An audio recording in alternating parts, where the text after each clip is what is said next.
Good evening, I'm Zarisha Bradley. Welcome to your 9 local news update. A Darwin man in his 70s who had returned from the USA on Friday has tested positive to COVID-19. The man flew via Sydney on QF840 on March 20. He and his partner have been self-isolating. We've got the lowest rate of infection in the country, but slowly our numbers are climbing. This is a 75-year-old male who recently returned from overseas. Health authorities stress he's had limited community contact, but only those within a 2-seat radius of him on the plane will be notified, a move which has others now self-isolating from previous cases, crying out for stricter measures. I can't understand where they got the logic that should always be front and back when you're in a plane.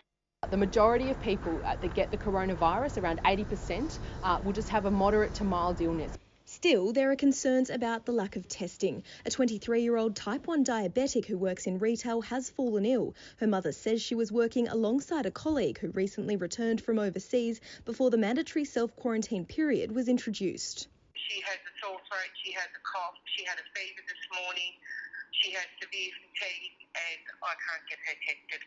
Tanya has been told her daughter doesn't meet the criteria. I can assure you our health professionals are working around the clock. The National Cabinet will meet again tonight. Ellie Conway, 9 News. Meanwhile, Northern Territory borders have officially closed, with all arrivals required to self-isolate for 14 days.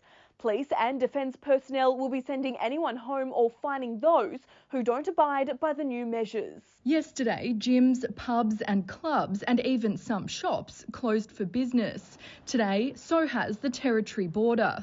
If you enter our borders, you are obliged to undertake 14 days of self-isolation. Checkpoints have been established across the Victoria, Stewart and Barkly highways, including at all airports and ports.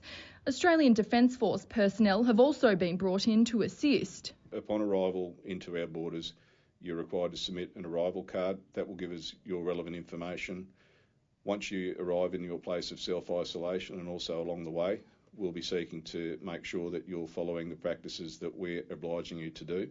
There are exemptions for FIFO workers, health professionals and defence personnel, but they'll need to have clear guidelines on how they intend to isolate during their stay. That can include further steps on their self-isolation, the quarantining of their work personnel, how that occurs in the workplace, and even to the point of just staying and isolating on their own site with no interaction or integration with other members of the community.